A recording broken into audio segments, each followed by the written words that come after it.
नमस्कार. सातच्या बातमीपत्रात मी कल्पना साठे आपलं स्वागत करते. सुरुवातीला एक नजर ठळक बातम्यांवर. फ्रान्सचा दौरा आटपून पंतप्रधान नरेंद्र मोदी जर्मनीमध्ये दाखल. मेक इन इंडिया उपक्रमात सहभागी होण्याचं पंतप्रधानांचं जर्मन उद्योजकांना आवाहन. मतदार याद्या अद्ययावत करण्यासाठी निवडणूक आयोगातर्फे विशेष शिबिर मोहिमेला आजपासून सुरुवात. अझलनच्या हॉकी स्पर्धेत कोरियाला नमवून भारताची कांस्य पदकाची कमाई.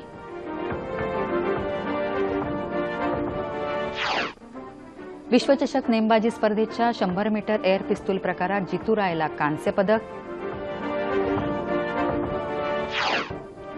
आणि मध्य महाराष्ट्र, मराठवाडा आणि विदर्भात गारपिटीची शक्यता. कोकणातही पाऊस पडण्याचा अंदाज. सविस्तर वृत्त. 3 दिवसांचा फ्रान्स दौरा यशस्वीपणे आटपून पंतप्रधान नरेंद्र मोदी आज जर्मनीत व्हॅनोव्हरला पोहोचले. विमानतळावर त्यांचं भव्य स्वागत करण्यात आलं. भारत आणि जर्मनी दरम्यान आर्थिक आणि औद्योगिक सहकार्य वाढवणं हा पंतप्रधानांच्या व्हॅनोव्हर भेटीचा मुख्य उद्देश आहे. जर्मन कंपन्यांचे मुख्य कार्यकारी अधिकारी तसंच उद्योजकांची मोदी यांनी भेट घेऊन त्यांना मेक इन इंडिया कार्यक्रमात सहभागी व्हायचं आवाहन केलं.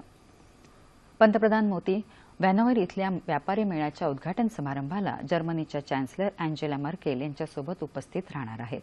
भारत यंदा या मेळ्याचा भागीदार देश आहे. या प्रदर्शनात भारतातल्या 300हून अधिक कंपन्या सहभागी झाल्या आहेत.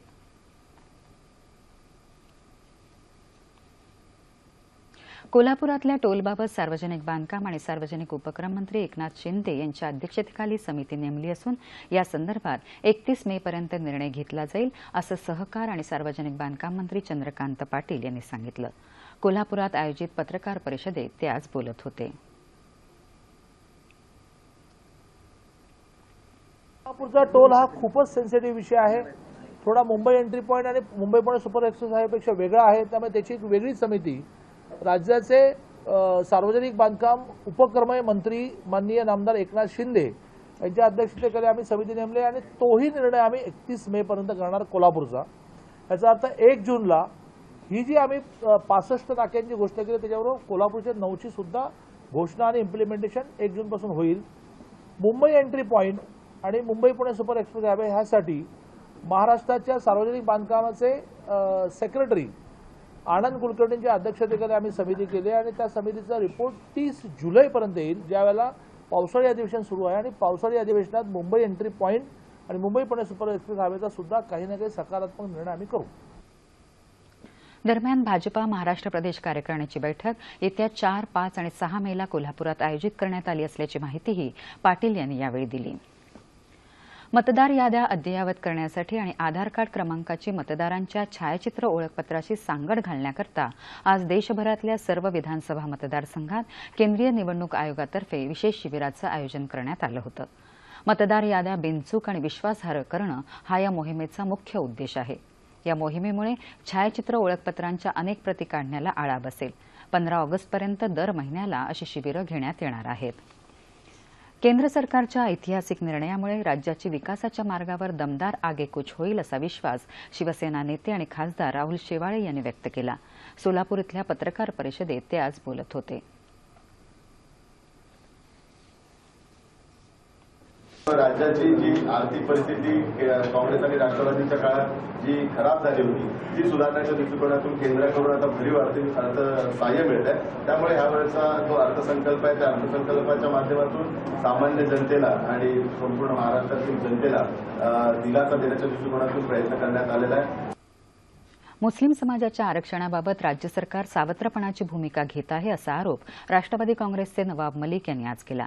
राष्ट्रवादी काँग्रेस अल्पसंख्याक विभागातर्फे आज मुंबईतल्या यशवंतराव चव्हाण प्रतिष्ठान इथं आयोजित मुस्लिम आरक्षण परिषदेत ते बोलत होते. मुस्लिमांना शैक्षणिक क्षेत्रात आरक्षण मिळालं तर ते आपलं कर्तव्य सिद्ध करतील असं सुनील तटकरे यांनी यावेळी सांगितलं. भारतीय मजदूर संघाच्या महाराष्ट्र शाखेचं 21वं त्रैवार्षिक अधिवेशन आज पुण्यात सुरू झालं. कामगार मंत्री प्रकाश मेहता यांच्या हस्ते या अधिवेशनाचं उद्घाटन झालं. किमान वेतन निरीक्षकांची 175 रिक्त पदं लवकरच भरण्यात येतील. असंघटित कामगारांना सामूहिक सुरक्षा देण्याचा राज्य सरकारचा प्रयत्न राहील. कामगारांशी संबंधित सर्व समित्या आणि मंडळांची पुनर्रचना करून कामगार संघटनांना प्रतिनिधित्व दिलं जाईल असं मेहता यांनी यावेळी सांगितलं. महाराष्ट्रात भूदान चळवळीची जमीन मोठ्या प्रमाणात आहे. ही पडीक जमीन भूमिहीनांना द्यावी असं मत रिपब्लिकन पार्टी ऑफ इंडियाचे राष्ट्रीय अध्यक्ष खासदार रामदास आठवले यांनी व्यक्त केलं. ते आज नागपूर इथं पत्रकार परिषदेत बोलत होते. भूमिहीनांना कमीत कमी 5 एकर जमीन द्यायला हवी, याबाबत आपण मुख्यमंत्री देवेंद्र फडणवीस आणि एकनाथ खडसे यांना भेटणार असल्याचं ते म्हणाले. अणुऊर्जा प्रकल्पाचा आम्ही सुरुवातीपासूनच विरोध करत असल्याचं सांगून सौर ऊर्जा आणि जलविद्युत निर्मिती प्रकल्प वाढवावेत असंही आठवले म्हणाले. विदर्भाचं स्वतंत्र राज्य झालं पाहिजे असंही आठवले यांनी सांगितलं. ऊस उत्पादक शेतकऱ्यांच्या मालाला दर मिळत नाही. तिथंच साखरेला दर नसल्यानं कारखानदारीही अडचणीत आली आहे. अशा परिस्थितीत शेतकरी आणि साखर उद्योगाचे डोळे सरकारी मदतीकडे लागले आहेत.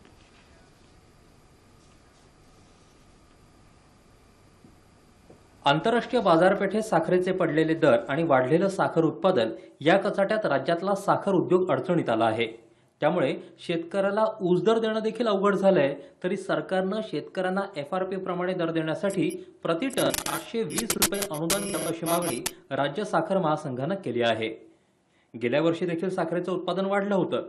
याही वर्षी तीच परिस्थिती असून देशात चालू वर्षी 265 लाख टन साखरेचं उत्पादन अपेक्षित असून त्यापैकी महाराष्ट्रात 105 लाख टन साखर उत्पादन होणार आहे.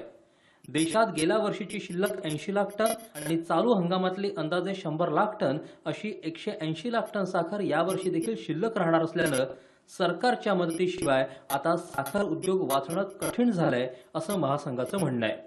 दरवर्षी राज्यातल्या 157 साखर कारखान्यांच्या माध्यमातून राज्य सरकारला 2200 कोटी रुपये तर केंद्र सरकारला 3400 कोटी रुपये विविध करांच्या माध्यमातून महसूल मिळतो. त्यामुळे सरकारने आता अडचणीतून बाहेर काढण्यासाठी मदत करावी अशी मागणी साखर उद्योग करतोय. भविष्यामध्ये पुढच्या वर्षा काळामध्ये साखर फार मोठ्या प्रमाणात शिल्लक राहिलेला आहे, राहणार आहे. त्यामुळे साखरेचे दर काय वाढतील का नाही माहिती सांगता येत नाही. म्हणून राज्य सरकारने भारत सरकारने मोठ्या प्रमाणात मदत केल्याशिवाय साखर व्यवसाय टिकू शकणार नाही. साखर व्यवसायापेक्षा सुद्धा आणखी पाहिलं तर शेतकऱ्यांची परिस्थिती सुद्धा अडचणीत झालेली आहे. की FRP देण्याकरता सुद्धा उपलब्ध पैसा होत नाही. म्हणून FRP देण्याकरता म्हणून आपण राज्य सरकारकडे मागणी केलेली आहे की आपण साखर निर्यात केली, त्या साखर निर्यातीवरती राज्य सरकारने अनुदान द्यावं.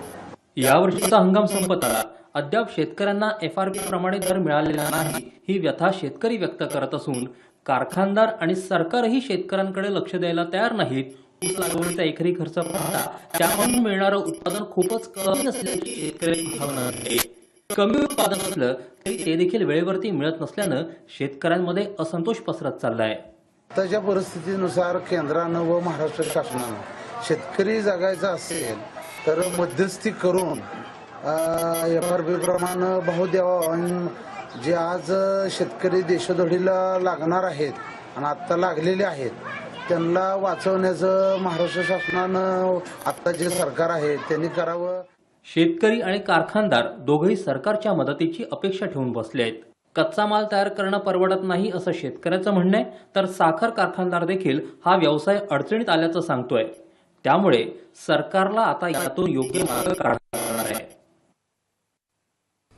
अझलनशाह हॉकी स्पर्धेत मलेशियाच्या इपोह इथं आज 3ऱ्या स्थानासाठी झालेल्या लढतीत भारतानं कोरियाचा 4-1 असा पराभव करत कांस्य पदकाची कमाई केली.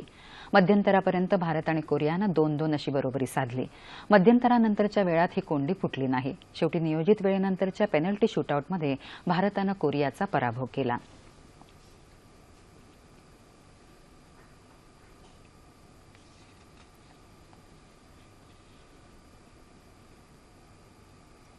कोरियातल्या चँगवॉन इथं झालेल्या विश्वचषक नेमबाजी स्पर्धेच्या 100 मीटर एअर पिस्तूल प्रकारात जितू रायनं आज कांस्य पदक पटकावलं.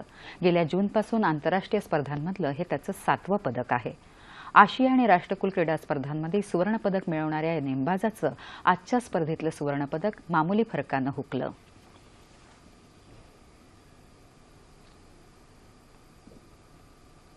दुष्काळ, अवकाळी पाऊस आणि कर्जाच्या चक्रात अडकलेल्या पीडित शेतकऱ्यांना मदतीचा हात पुढे करत भरपाईसाठी आधीचा 50% नुकसानीचा निकष 33% आणण्याचा महत्त्वपूर्ण निर्णय नरेंद्र मोदी सरकारनं घेतला आहे. तसंच नुकसानीची 1.5 भरपाई देण्याची घोषणाही पंतप्रधानांनी नुकतीच केली. राज्यातल्या शेतकऱ्यांनी या निर्णयाचं स्वागत केलं आहे.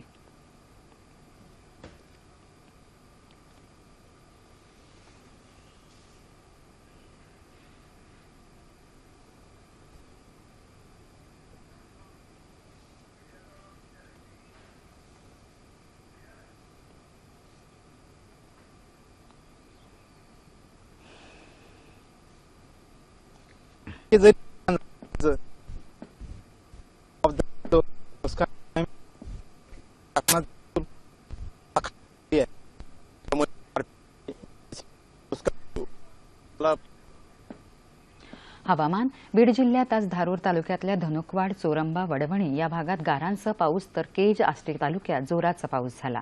बुलडाणा जिल्ह्यात काल झालेल्या वादळी पावसामुळे 3 जणांचा मृत्यू झाला. गेल्या 2 दिवसांपासून पडत असलेल्या अवकाळी पावसामुळे बुलडाणा जिल्ह्यातले चिखली, बुलडाणा, संग्रामपूर, जळगाव, जामोद, मलकापूर, मेहकर आणि सिंदखेडराजा या तालुक्यात शेतमालाचं आणि बागायती क्षेत्राचं मोठं नुकसान झालं आहे. मराठवाड्यात काल बहुतांश ठिकाणी, विदर्भात बऱ्याच ठिकाणी तर मध्य महाराष्ट्रात काही ठिकाणी पाऊस झाला. येत्या 36 तासात मराठवाडा, विदर्भ आणि मध्य महाराष्ट्रात काही ठिकाणी गारपीट होण्याची शक्यता हवामान विभागानं वर्तवली आहे. कोकणातही तुरळक ठिकाणी पाऊस पडण्याचा अंदाज हवामान विभागानं वर्तवला आहे. तापमान अंश सेल्सिअसमध्ये मुंबई कमाल 32, किमान 23, नागपूर 33 आणि 20, पुणे 34 आणि 19, औरंगाबाद 32 आणि 19, नाशिक 33 आणि 19, कोल्हापूर 32 आणि 22,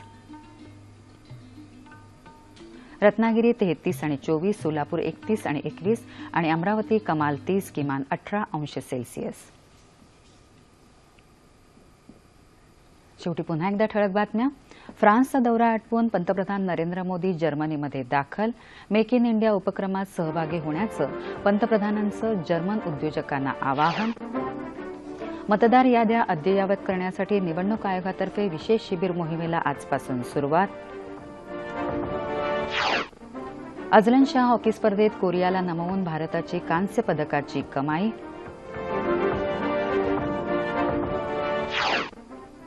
विश्वचषक नेमबाजी स्पर्धेच्या 100 मीटर एअर पिस्तूल प्रकारात जितू रायला कांस्य पदक. आणि मध्य महाराष्ट्र, मराठवाडा आणि विदर्भात गारपिटीची शक्यता, कोकणातही पाऊस पडण्याचा अंदाज. याबरोबरच हे बातमीपत्र संपलं. हवामान बदलामुळे तसंच अवकाळी पावसामुळे शेतकरी हतबल झाला आहे.